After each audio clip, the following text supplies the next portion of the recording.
Tangi bujian neng ano ang leham zagano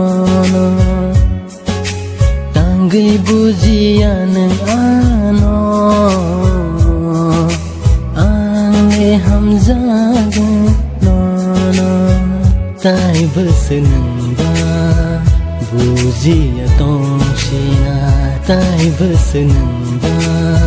wan shu ya tong shina o ani ham jama o ani kafir ma be bakshena o ani ham jama o ani kafir ma be bakshena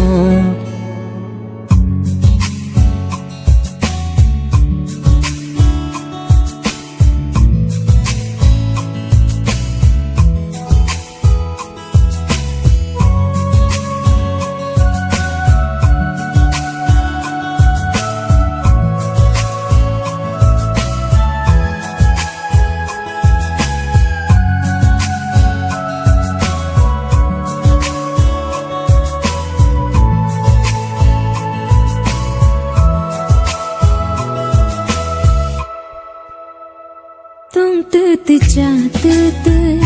no no ang ui to mano Tong tư tư cha tư tư no no ang wan shugo Nung no ani ima Nung no ani mokha be bakshina Nung no ani ima Nung no ani mokha be bakshina no ka shom shao hera koma ani bkhao kirima fayo ani yao buin de ono hao lewana ma fayo ani yao buin de ono hao lewana ma fayo